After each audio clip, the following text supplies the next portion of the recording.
Good evening, friends. My name is Sheng, and welcome to another Sunday night discussion about political engagement in the Hmong community. I'm joined this evening by my co-host, Democrat Senate District 67 Chair Terry Thao, and community activist Paku Heng.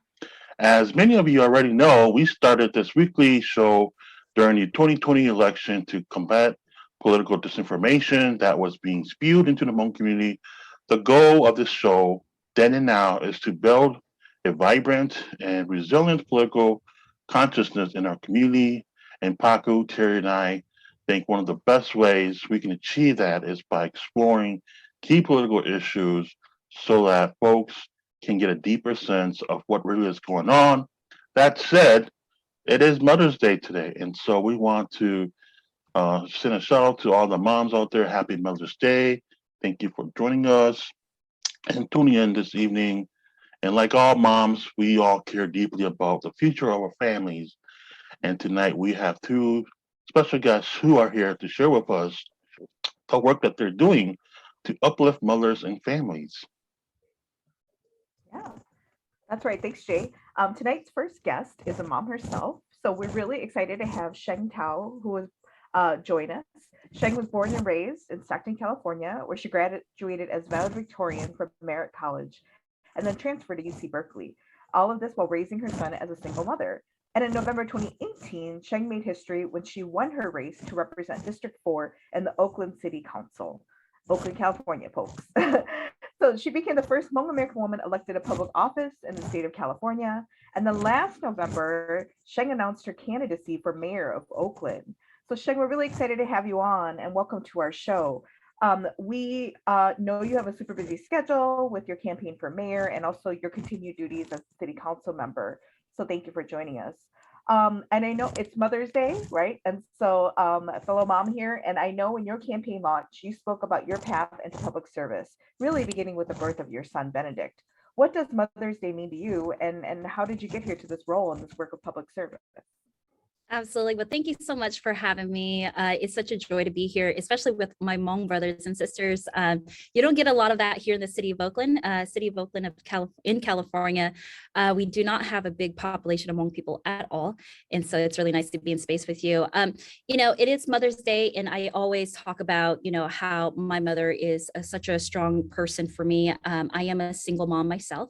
I escaped a domestic violence relationship with my son's father, and then also became unhoused myself. And so that really prompted a trajectory around going back to school and what that looked like. And then I was headed towards law school actually, but then I couldn't afford actually to buy my son clothes one summer while I was finishing up at UC Berkeley. And I took on an internship that paid me a stipend. In that internship, a papa actually linked me to a Oakland City Council member. And so it was through there that I realized that a lot of the people who are creating the policies that we all live by that impacted the most marginalized families here in the city of Oakland and other cities, that they didn't live the life that we live, right? They didn't understand the real live life issues. And so I thought it was the craziest thing that people were making policies and laws for us to live by that didn't understand how it causes negative consequences and the nuances that it has. And so I became a staffer, and once I became a staffer, I worked my way from just community constituent outreach to policy director to chief of staff. And then after 4 years in City Hall, I was pinged by the community to run. And I think that a lot of times you have imposter syndrome, and I sure did. I just felt like, people who are in elected position, they should come from money. They look different than I do, and so I didn't actually, there was a lot of people that believed in me before I believed in myself, to be honest. And, but, I put my name in the hat because they said they would have my back, and they did. It was people powered campaign.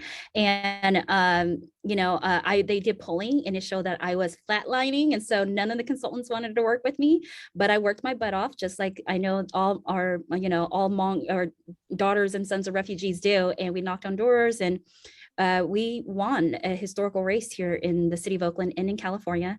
And I always joke around and say that I'm the poorest council member representing the most affluent area, which I do. I represent a majority affluent and wider neighborhood in the Oakland Hills. Great. Well, thank you so much, Councilmember Sheng and Councilmember Thao. And so tonight, our second guest this evening is a candidate in the Wisconsin Democratic primary for the U.S. Senate.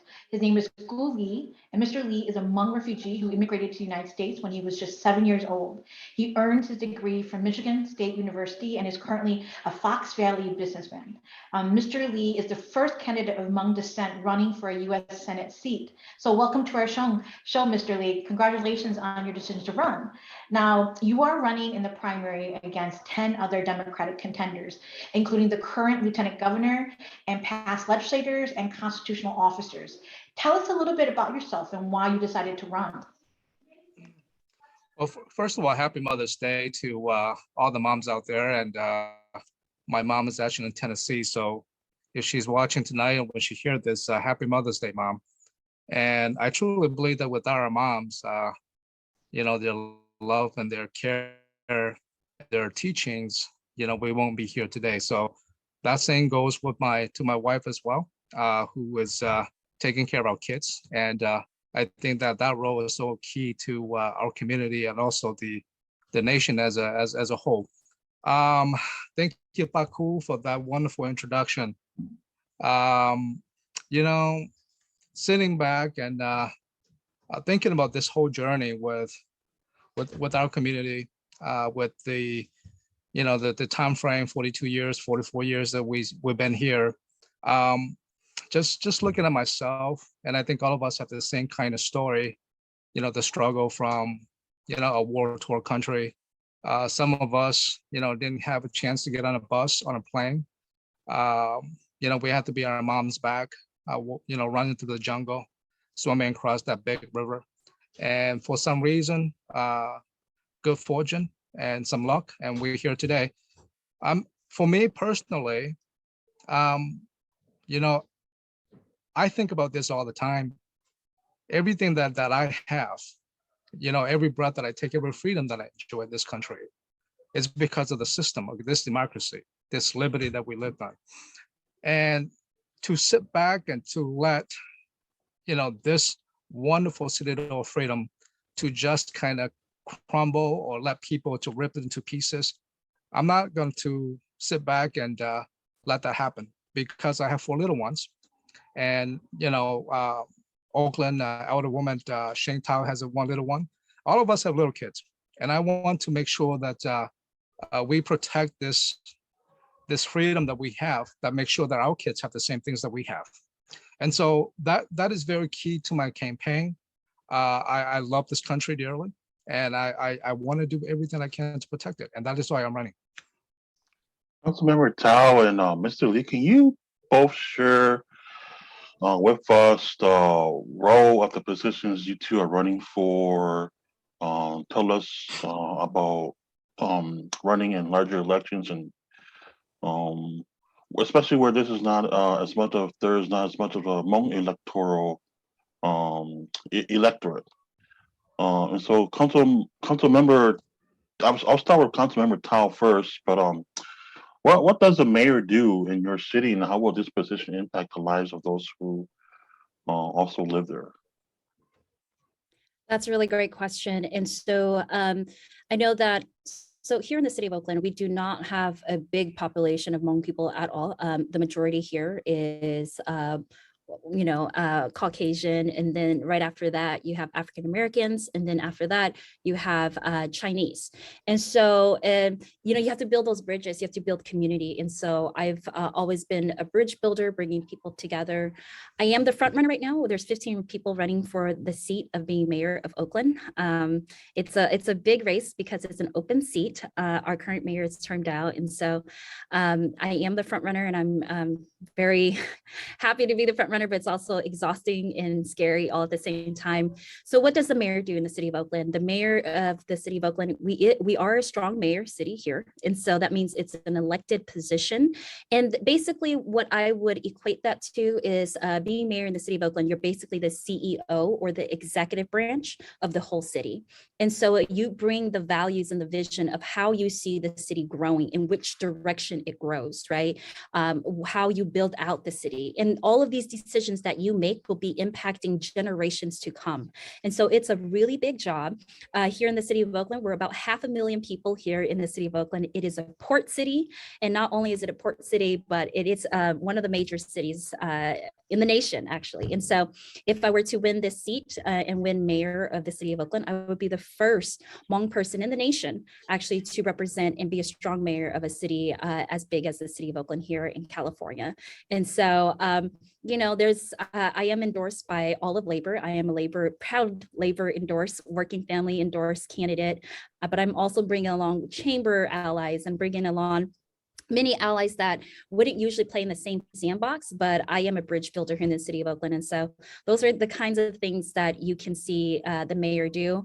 It's implementation of policy, and not just that, but again, really seeing the vision of where the city is growing and how the city grows. And not just that, but these implementation of policy we know has huge impacts on quality of life in the city of Oakland. Mr. Lee, same question to you, and then can you also share what is a U.S. Senator and what impact will this position have on the people of Wisconsin? Okay. Well, Jay, thank you. That's a wonderful question. Outside Belo community, understand really well what the United States Senator does, but as a Belo community, pay attention, or to the point where we understand what it is. Itu United States Senator versus a local position.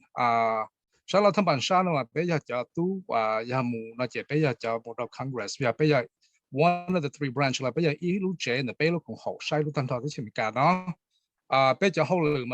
the more very specific duties.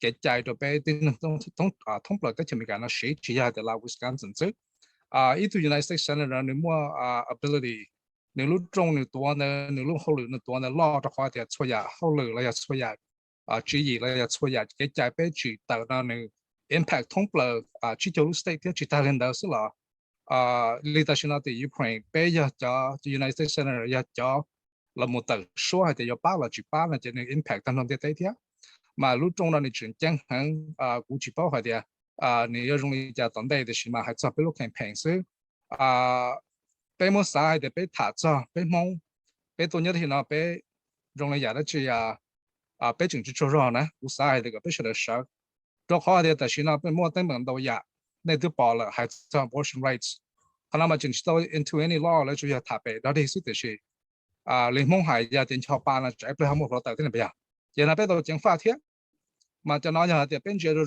là chỉ cho người họ mới xin người trưởng cho họ to bên chỉ bảo cho mà giờ lên nó to United States Senator người họ responsibility chỉ cho trong người state sự chuyện người committee sự tăng cho là bên hay mấy cái theo thông plan như thế nào so cú hai mấy là sự cú sai để bên chế làm cái gì vậy thank you.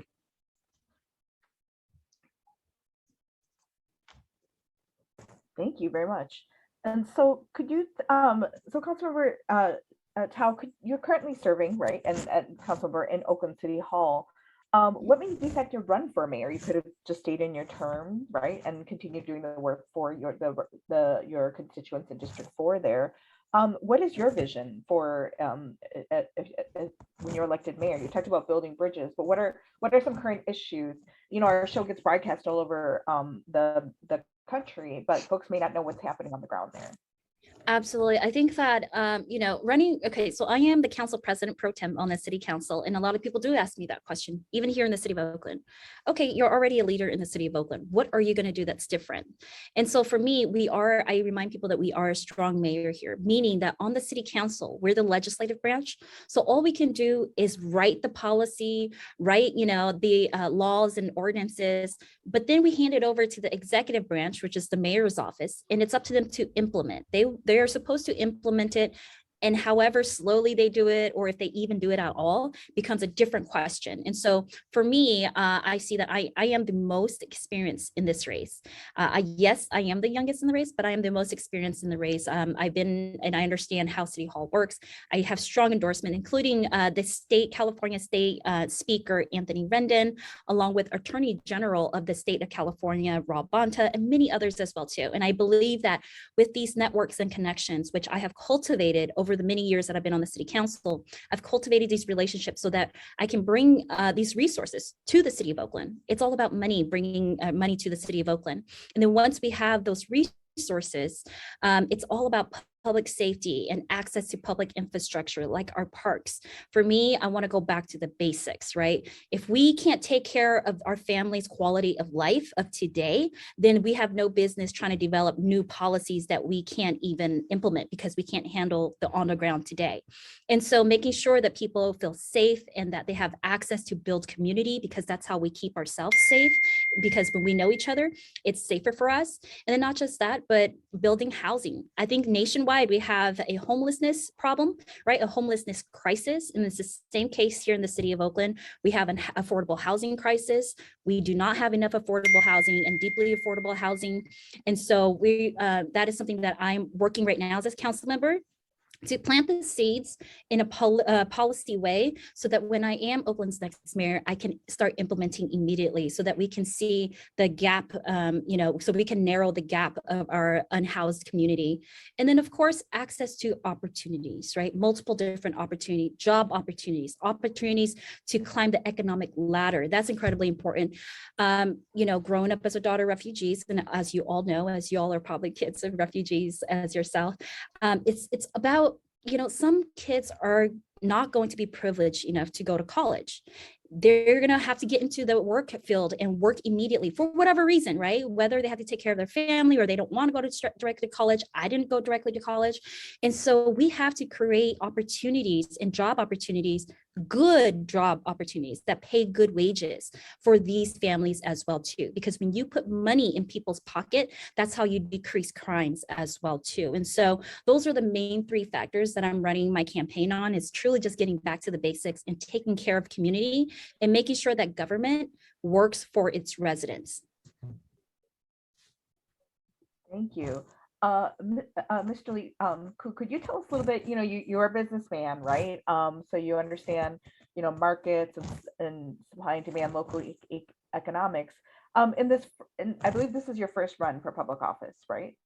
Absolutely, yes. Yep, it's your first one. So what do you think, given your experience, will you be bringing to the table in Congress? And how do you imagine working as an ex-senator in conjunction with Congress, your fellow congressional members, and the president? Absolutely. It's kind of funny. People ask me the question, do I have political experience? I want to let people know that I have a different set of experience. Now, if you're looking for someone who's in politics for all their life, then, I'm not your candidate. But if you're looking for somebody that's going to fight, is going to do the right thing, have a clear conscience, a good moral compass, that's going to do the right thing for their community, that's where I'm at. In Wisconsin right now, we have 4 leading candidates.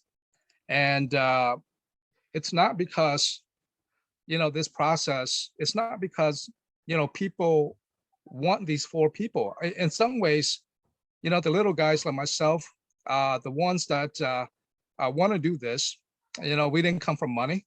We're not, a product of the system, where we actually know where to go to find money. So it's a little bit challenging. But I'm very optimistic, because when you look at the United States Senate race here in Wisconsin, yeah, it is true. There's 4 leading candidates.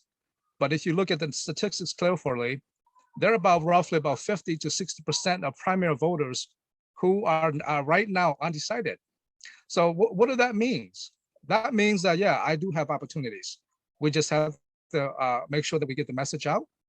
For me in particular, as a struggling youth growing up in Detroit, we lacked a lot of resources.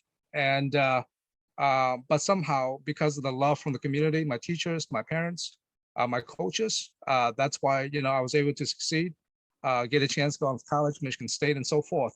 But education, it's a passion of mine. I do think that as a businessman, at this day and age, we have a shortage in labor. At the same token, we pay a lot of money for workers, but they can't really do the job because I'm not blaming the youth. I think that in some ways we have to educate, and our system of education have to hold some sort of accountability where if we graduate a person from high school, they have to have the ability to, get a job, keep a job, or yet go to college. Or people like myself, coming from middle class to low class families, that we're going to have to somehow that we must be able to communicate and connect to these families that allow their kids, to go on to college, to graduate from college, and yet, are not settled with, thousands of dollars in debt as what we see today, which is very unfortunate. So education for me is it's very a passion of mine, because when you compare us to the other countries, we spend billions of dollars in public education, but yet American kids are way behind, China, Europe, and Canada, and we cannot have that. So we must be able to educate our kids, in math, science, and engineering. These are some topics. These are the things that I'm very passionate about. Renewable energy is another one. Also, technology is another one. Which I believe that in the 21st century world, I don't think we're going to talk about nuclear wars, even though it seems like that. But I don't think that's going to happen. I think it's going to be the struggle between liberty and freedom. Depends on how strong your country is with your economics development and sciences. So I think that's where we are, and that's what I'm passionate about. That's what I want to do as a United States Senator. And I believe that these are bipartisanship ideas. It's not one side or the other. And I think that these are the things that as Americans, as a nation, should be important to us to be the first, or to be the one that it's actually in this arena to take care of our country this way. Now, cybersecurity is another thing that people don't talk about, but I think that we have to be serious about protecting our assets, the things that make our government work, the things that make our economy works. And so right now we are like sitting ducks, which is going to happen. I'm here in Green Bay, and you guys heard JBS, right? JBS is one of the largest meat producer in the country, probably in the world. When they were hacked, I was buying 99 cents a pound chicken for my business, and that jumped to almost $3 a pound, and it had never came down.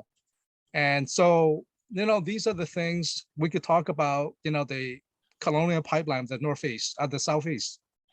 We could talk about the problems in Texas. We could talk on and on about what can we do to protect our assets from the cybersecurity, the hacks that's happening around us. And these are things that I think is very serious that our country needs to focus on to make sure that we are the preeminent superpower of the 21st century. Mr. Lee, I know that you've mentioned several issues that you're going to address, but can you share with us, as you're on the ground talking to people, what are some of the biggest challenges people are sharing with you, and how are you going to solve those? Jay, it's a really good question. For example, I traveled the northern states of Wisconsin here, and you could see during the 2000 election, it's all red. But people are very concerned about, it depends on what part of the state you go to, they have different concerns and needs. Like the northern states of Wisconsin, they always feel neglect. Like, hey, for Wisconsin, why is the bottom half of the state seems to be controlling everything? They don't come up here to talk to us. Look, we need broadband. We need education reform. Our roads are getting smaller. We don't have jobs up here. We need a whole lot of things, and we need people to care for us. So, those are some of the aspects of it. But here in the Northeast Wisconsin, kind of towards Milwaukee and Madison, I think people are just looking for someone who's genuine, who has a good moral compass, who is like a fresher breath air, which I believe our campaign is that, because that's what we try to present ourselves. We're not far to the left, we're not far to the right. I think we're kind of in the center, because that's what we believe in, not to divide the country as what you see today, but to unite everybody. So, those are some of the concerns. And I know that, lots of people are concerned about voter suppression, people are concerned about police brutality, the very basic of what everyone's talking about, what you see in the media today is what they're concerned about. But I think deeply down inside, what's important is that we have to take care of this country by the fundamental things that we have to do: education, technology, renewable energy. Those, I believe, are the keys. So thank you, Jay. Wonderful question. Councilmember Thao, similar question to you too. I know you mentioned earlier about some of the issues that you will tackle as mayor of the city of Oakland. But as you're on the ground, what are some of the biggest hurdles and barriers you're hearing from people, and how do you plan to solve them? Absolutely. There's a lot of issues here in the city of Oakland and throughout the state, I believe the nation as well too. And I did mention some of those before, right? That's access to affordable housing here in the Bay Area. Housing is astronomical, right? For let's just say a 3-bedroom home, you will pay like about $5,000 rent, which is a mortgage already, right? And so if you even want to think about buying a home, and it's an older home, right? An older home, it's about $1 million, right? And so access to home ownership is so difficult, and we know that that's how we create intergenerational wealth, right? So that we can pass it on to our kids. And I think that that's something that I am very passionate about because I am a renter myself and trying to one day be a homeowner here in the Bay Area, but it's very difficult. And so making sure that we have access to strong paying jobs is going to be key. And so we're constantly hearing about, how we can get people into not just housing, but keeping Oaklanders here. A lot of Oaklanders are being pushed out into the suburbs where it's less expensive. So you'll see them pushed out to Central Valley, like Sacramento or Stockton or Fresno area, what have you, because it's less expensive out there. And so, being cognizant as a mayor of the city, it's like, who are you, like, basically the city that you're building, who are you building for? It becomes the question, right? Who are you building for? Are you building for just a set of people who can afford to live in this space? Or are you building for growth, right? Allowing for new people to come in who can afford market rate. But how do we protect those Oaklanders who have always been here for generations, right? Who were here before Oakland was even cool. We are right across from San Francisco, right? A bridge is what separates us. And so we are a very popular city now. A lot of San Franciscans, they're being priced out when they're moving to Oakland. It's like a trickle effect, right? Domino effect, where it's like they're being priced out, they're moving to Oakland, Oakland's being priced out. And so Oaklanders are leaving to more Central Valley cities as well. And so at the end of the day, I think that that's the key things. Also, of course, public safety. We have seen nationwide, a lot of people have seen some of these disgusting videos of our API elders in Chinatown being pushed down and being robbed. And I know that that's a great way for politicians to like jump on and racialize and like say, oh, this is because of like this certain group. But it's really, the number of attacks on APIs have increased, and we have to acknowledge that. And we have to tackle that in a way that that is a way that we can bring people together. However, it's also another sense of how are we going to make sure that we are getting, resources into the hands of everybody, right? Especially those who are most on the margins.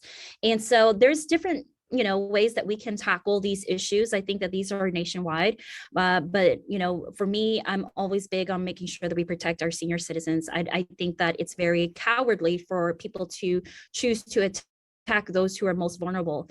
And so in this city, there is a balancing act between like, what does public safety actually mean?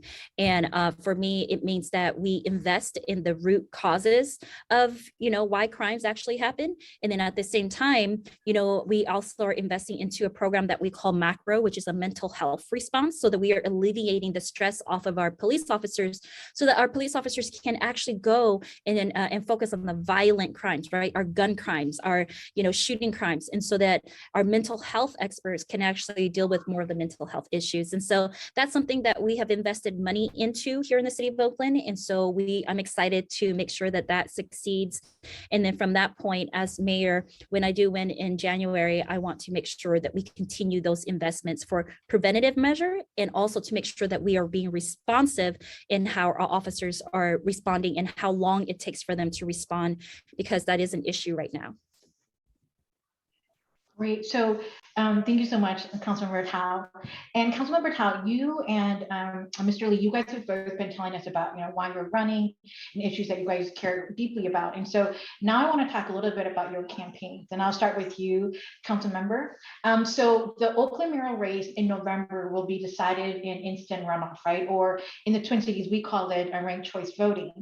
And so I'm wondering, how does that electoral type, how does that affect your campaign tactics compared to like a 50+1 winner take all race? And my second question to you is, Oakland is a minority majority city, right? Which basically means that Black, Latino, Asian, Native Americans, Pacific Islanders, they make up the majority of Oakland. And so, how does your campaign, what type of campaign tactics are you all using to do that multi-ethnic outreach? Absolutely. Those are really great questions. Yes, here in the city of Oakland, we are ranked choice voting. We called it that as well too, RCV. And so we started RCV since 2008. And so, for me, it doesn't affect my campaign in any which way. I think RCV is a great method on making sure that we are allowing for all different kinds of people of socioeconomic to be able to have an opportunity to represent their city. So I am a strong supporter of it. However, if you are the front runner, then you just keep running, right? And so for me, I like to say that I'm pretty well versed in all the strategic ways of winning a ranked choice voting strategy. You basically are, for me, I'm going to pair it with people who have the same values as me or similar values as myself, and really try to see if we can do a 1, 2, 3. However, understanding that I am the front runner, it's kind of hard to convince people on the back end to partner with me. But at the same time, if our values align, people will, I think, organically just choose their candidates in that way as well too.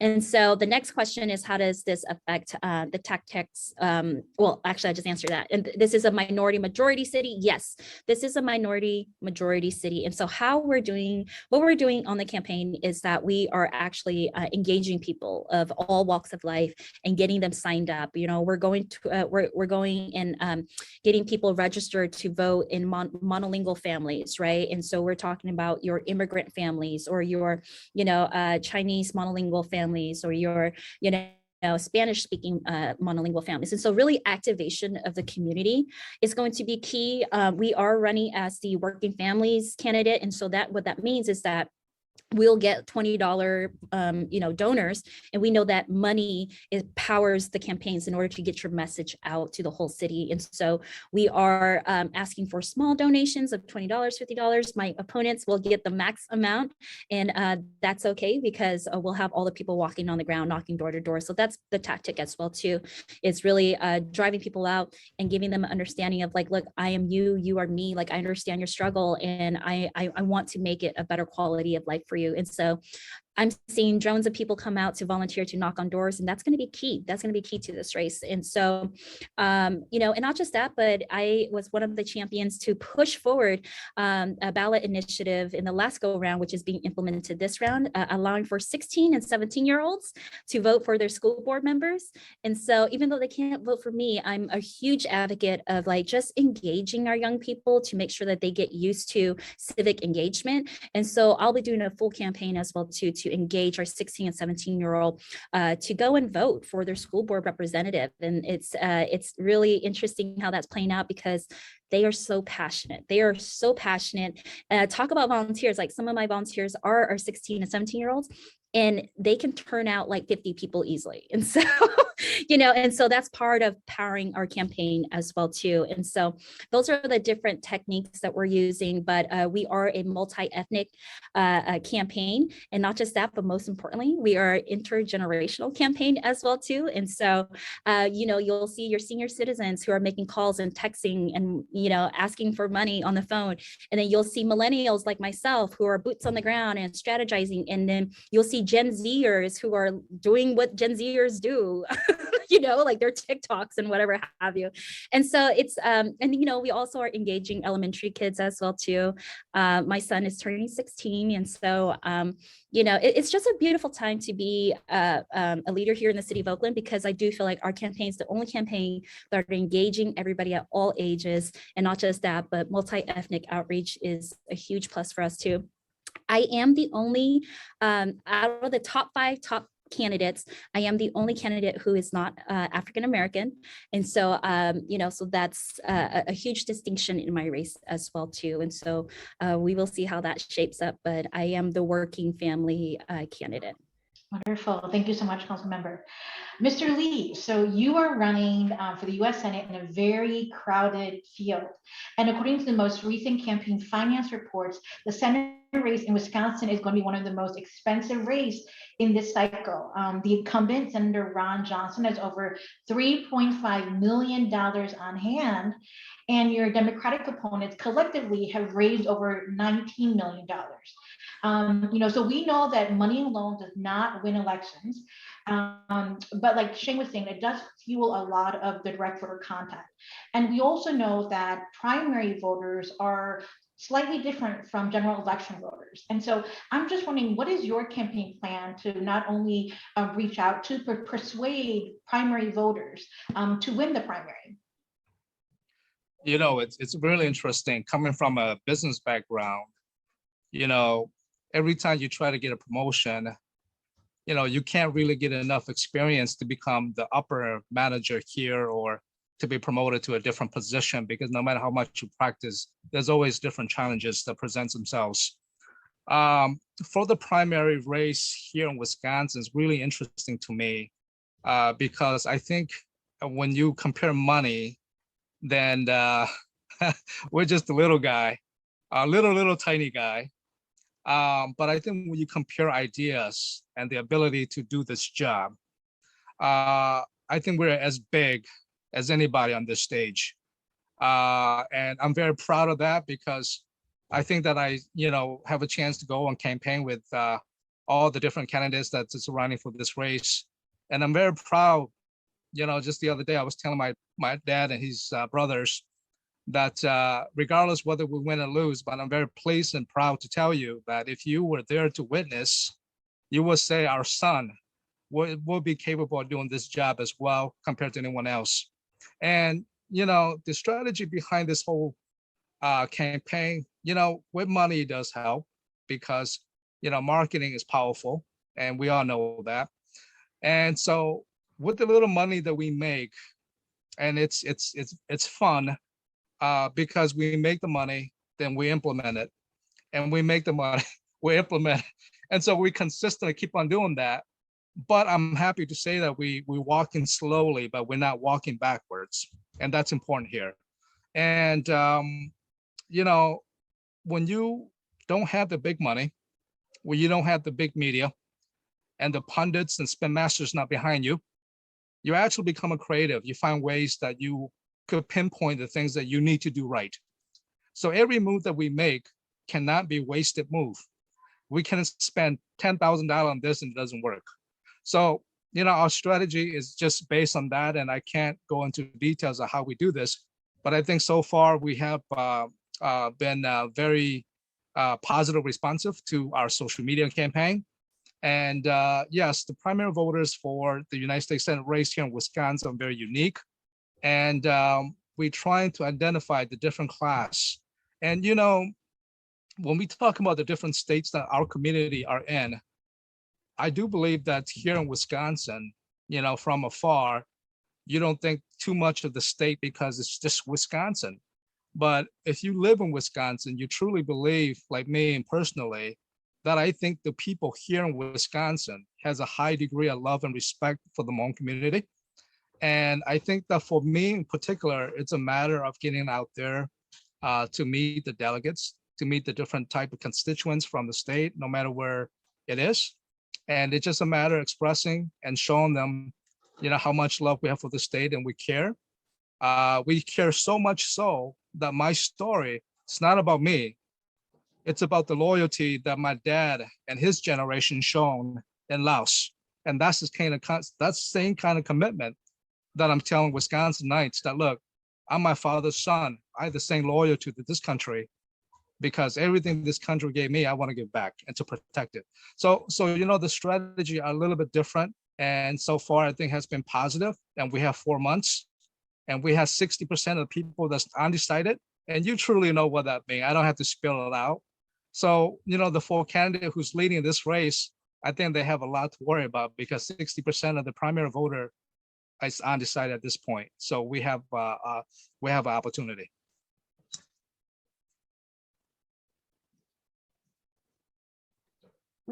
We have time for a couple of questions, but who wanted to ask some additional ones? And so, yeah. Sure. I can start off with thanks so much, Mr. Lee. And so I want to ask you, because you are running for the U.S. Senate, right now we just heard about Roe versus Wade potentially being overthrown, and there's a strategy in the Senate to do away with the filibuster and just do a majority vote so that there can be a law put in place to really protect a woman's right to choose. And I'm wondering, how do you feel about that? Do you think that the filibuster should stay, or do you think that this is the moment where we should do away with that tactic? I think that's a wonderful question, but for those who are watching this show tonight, regardless whether you know politics and you know deeply about politics, this Roe v. Wade thing.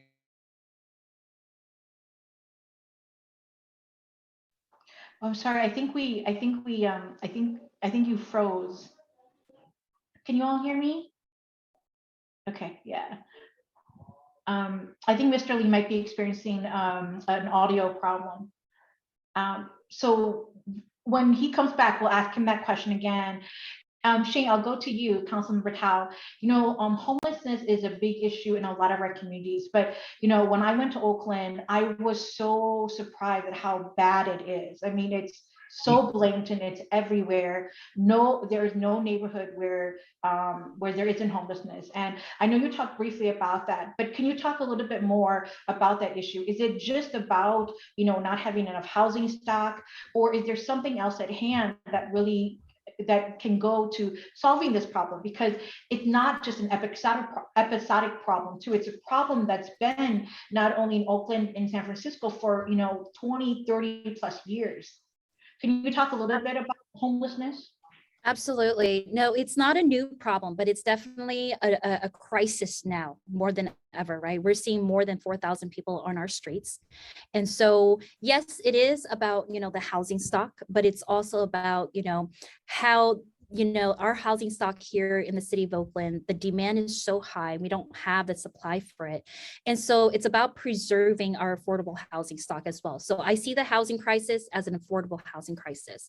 And so right now in the city council, what I'm working on is that, well, back then we used to have redevelopment funds, right? Redevelopment funds allow for us to utilize those funds to build, to give subsidies for developers to actually build affordable housing. At this point, since we don't have that fund anymore here in our state, there is no incentives for developers, or it wouldn't actually pencil out for, funds wise, right? Money wise to actually build affordable housing. And so a lot of market rate, we have numbers that we have to reach called arena numbers. And then we are seeing that market rate here in the city of Oakland has increased close to 200%, and that we have not increased our moderate housing, our affordable housing stock, and our deeply affordable housing stock. It has not even been touched, not even a little bit yet, right? And so for me on the city council, I'm working to form an enhanced infrastructure financing district, which is not a new tax, it's not a new tax. We are seeing that many other cities are also doing it as well too. And simply speaking, we're actually looking at this as well too, to build out our Howard terminal for the Oakland A's. So essentially what it is that we would actually pay back future bonds through increments of dollars that we would receive in the city's behalf, only because we develop that space, if that makes sense. So we are not asking for taxpayers to use their tax dollars to pay back the bond, but we're using the increments that we would get on new taxes that we receive to the city because we have invested and built out this piece of land. And so then that's what pays back the bond. And we're using that, and other cities are looking into that too. I am the champion of that here in our city of Oakland. And so working through the feasibility study right now, and I'm looking at hopefully early next year to really like start the actual, we vote on it this year, later this year, and then actually start the real process in 2023. But this is a whole new way of how we can actually help subsidize and also incentivize developers to be able to build deeply affordable housing, and social housing. Social housing, I don't know if a lot of people know, but social housing essentially for me, it's about putting all sorts of different income housing into a structure, right? So it's just not all affordable housing or deeply affordable. And so that's the things that I'm, that's my vision right now. But there's multiple avenues that we have to take in order to tackle this homeless crisis. We have to live in reality. This crisis is going to take close to between 7 to 10 years to actually really get all of the current homeless people off our streets. We're working with nonprofit organizations as well too, who can actually get people into jobs if they're able to hold a job the next day, get them into a hotel room on us, and then get them wraparound services and also work on their credit score. We know that credit score is a huge thing. And so these true wraparound services are going to be key on how we tackle homelessness. And I'm the leader and champion to do that in the city of Oakland. And I hope that, I'm very optimistic that that it will work, and hopefully we can be an example for the rest of the country. Yeah, thank you so much. It sounds like, you're advocating for a little bit of Keynesian economics, right? Where you have a debt and then you make money, and then the money that you make will pay for the debt, which is exactly how we got out of the Great Depression. So good luck. Good luck on that. Yeah, it also sounds like it's a tax increment financing, right? Yes, it's tax increment financing. Yes, exactly. Okay. Yeah, we call it EIFD here. Okay. Well, we'll feature a show about that later, people. It's kind of very complicated city budgeting stuff, but yeah. Thanks. Awesome. And Mr. Lee, I want to give you an opportunity. I'm sorry because of the audio, but yeah, I know you were in the middle of answering the question about the filibuster. Absolutely, no problem about that. I just thought that it probably is my internet, because that's part of the issue that America or Americans we face if we're not in big cities. Up here in Green Bay, sometimes when you drive from here to Appleton, your phone will drop 2-3 times when you get down there. So it is a big issue for the entire country. We must be able to get that fixed. But anyway, back to the topic about the filibuster. That's a very interesting question and very powerful question, because right now we're at a gridlock between the senators, the majority, and whether you want the super majority or you want a simple majority that actually could get something done. I think majority of Americans, roughly about 70% says that, they want to get things done. They want Congress to get things done. I'm a traditionalist. I love tradition.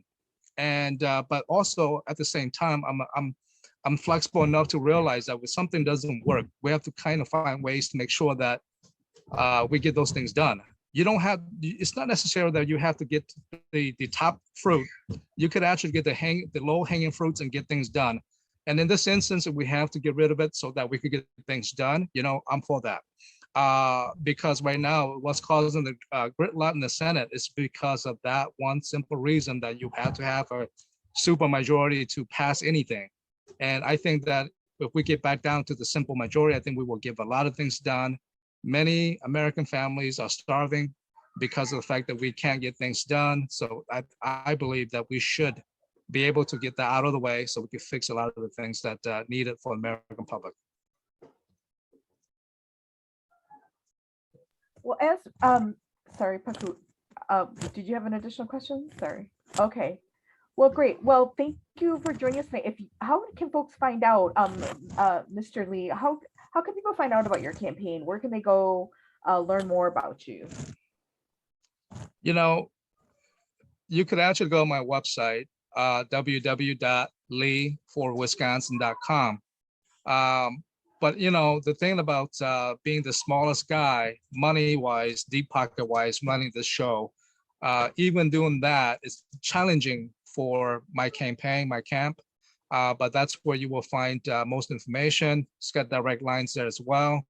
If anyone want to, directly call me with questions, concerns, all that information is on the website. Yes.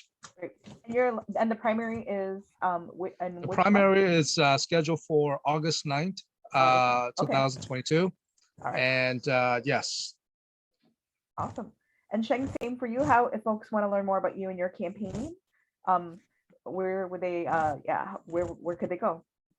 Absolutely. You can go to my website. It's at Sheng, SHENG Oakland.com. And that is my website. Or you can just come on out and visit with me. I'll be in Minnesota and Wisconsin. So Minnesota, Saturday, June 18th, and Wisconsin, Sunday, June 19th. If you want to come out and join us, please email me at sheng4oakland@gmail.com. That's Sheng, FOR Oakland@gmail.com. And your election is Yes, the my day of election is November 8th. My November election 8th. is one election only, and it's November 8th. Okay, And so excited for that. great. I told my campaign manager that we are fortunate enough to get the nominee. I will go on vacation because I believe whoever wins the Democrat nominee has a very high percentage of winning the seat. And I told him that I will go vacation. We won the nominee. He was advised me against it, but it was just a joke. Yeah. I actually think your work is starting then, Koo. Oh my goodness, yeah, it's work. So yeah. So as we close out today, could you just give a quick 1-minute wrap up or quick summary, just talking a little bit to, we're really excited because tonight we were able to feature folks not from Minnesota. We're, knowing that we have Hmong American candidates all over this country who are running for levels at all political levels, federal, municipal, statewide levels too. So as we close out, we'd love to have a closing statement from each of you. And we'll start with you, Koo. Yeah. Okay. First of all, thank you for having me tonight. It's been a pleasure meeting Terry, you, Paku, Representative Jay Xiong, and Sheng Thao. Good luck to you. Okay, I think you'll do well. For me in particular, I gu sa hai bây giờ mong này. Bây tôi thấy nó tập cho Sheng gu sa thao cả tu lâu tu lúa tu tuần sai. Bây giờ cho rồi, cả bây sợ lo. Đó họ ta xin nào lúc đấy cho nó bây sa hai tiền này yêu rong. Ta lên một ít chỉ thì mình chia lên đó, nên tôi bỏ là để cho bao để cho chỉ bao kia, nhớ lên ta chỉ nó lúc để cho工厂，nên xài rồi rong để cho工厂呢，要他去，你要叫到后 TV 那保是了，你就到车行了的，我都看过啥的，你就到车行了，我啥个被人蒙被大家做师傅，被大家了蒙害，都老都老，就还个蒙人蒙的，被人蒙的呀，被人师傅，被人师傅共些通知。就係喺古期啊，然後 Wisconsin 嗰陣時啦，古沙頭俾隻風格俾隻師傅俾路度攞到有到落等咗，到後末寫到18落頭個說嚟即係到18 17先啊，個俾路能有啲前面㗎啦，俾有冇到一個做用過，個路係能嚟山到，嚟博俾啦，嚟古火俾啲，嚟古沙用寫到俾，可能又可能將古沙係到俾說啦，就係啲俾路咩俾路上咩俾說談啦，你出啲，都可能就好幾啦，你冇到廿到俾到。President Lincoln hay là cú chỉ tu nên một cái đó, để sĩ cú một cái căng sự là cú chỉ trọc lúc nào này trưởng trang được họ này giờ nhớ là cú khó campaign, được họ bên mình thấy như thế nhau không có, cái bỏ là cho nên muốn như chỉ là một dùng gì hàng, cái bỏ là họ thì bị summer sự chế xử lý trả là cái những xã thì là trở lên chơi, tụ cái chỉ bảo thì cái xã thì cái chỉ bảo cho, thế rồi này chỉ cần để sĩ tụi nó chỉ cần trả là cú mua, họ này họ trưởng trang bên mẹ là bên cho bây giờ cái đâu rồi bây giờ sau sinh cả bây giờ luôn mà nào cũng rong xe lần trước này chỉ hay tới rồi mà nào cũng chỉ cho họ sẽ là cũng thọ cả sự đầu giờ hay thì bây giờ lúc party affiliation ba liệt ba xia là bây giờ sao lên đó bây giờ thì bây giờ ít cho mong bây giờ tụi cha là thọ giờ thì tụi cha chua là bây giờ cái tuần gì giờ chỉ chua là bây giờ cái tuần gì họ tới mình lo là bây giờ cái mấy họ mấy bây giờ cái giá cả ta bây giờ luôn mà thank you thank you. Awesome. Well, thank you so much, everybody, for having me here tonight. I'm just so grateful to be here with, again, my Hmong brothers and sisters. I think that it's important. It's incredibly important to come on out and vote, in anywhere, right? Wherever you live, for you to actually go out and participate and vote, because your vote does matter. And I think that with Roe v. Wade, this is so important. You think that this is only about abortion, but it's not. It's about something bigger too, right? This is like opening the floodgates to taking away a lot of constitutional rights for us as Americans, the constitutional rights that we take for granted every day. And so I would just encourage, people to vote, and to take it seriously, like your life depends on it, because quite honestly, it does, right? And so I wanted to just say that. I also want to say that, this race here in the city of Oakland, although there's not a lot of Hmong people in the city of Oakland, California, that it actually does matter. It matters because being the first Hmong person to represent a big city like the city of Oakland in the nation is huge. That means that we are going to demand, as the leader of a city like Oakland, I'm able to demand for there to be a voice, the Hmong voice at the table, at the larger table, right? And this is only going to be opening more opportunities, because I'm a big believer of lifting while I climb. And so I will always lift others while I climb. And so with that being said, again, I will be out in Minnesota and Wisconsin, June 18th and June 19th. Would love to see everybody's faces in person and get to meet folks. But also on top of that, I think that the interconnectivity of the Hmong community, I think that we have come so far, but there's just so much more that we can do. It's a bunch of firsts, right? We always hear like, I'm the first this, I'm the first that, but we are definitely not going to be the last. And I am really big on building a pipeline. And so if you're interested in learning more about politics, or if you're more interested in learning about how things work out here in California in any aspect or any field, please do email me. My personal email is sheng4oakland@gmail.com. And I would love to talk to you to figure out how we can get you to where you need to get to. And I just want to say happy Mother's Day. My mom is the strongest person I know, very small stature, but powerful in the heart and powerful in regards to how she survived to get here. And so I just wanted to say happy Mother's Day to everybody. Yes. Thank you again to Councilmember Sheng Thao and for Mr. Cooley for joining the Hmong American Weekly show tonight, joining me and Jay and Paku as we discussed your races. We are very excited for you all. We wish you all the best luck in your races, and we'd love to have you back later on this fall, maybe to give us an update. To the moms and everybody else watching tonight, and you don't have to, you can be an auntie, you can be, someone who just cares a lot about the people in our community. We hope you had a wonderful celebration and enjoyed tonight's programming. Join us in a few weeks where we're going to be talking about celebrating Hmong American Day here in Minnesota, and particularly Memorial Day. And we hope to be featuring some Hmong Americans currently serving in the U.S. military. So have a good night, everybody. Good night. Happy Mother's Day.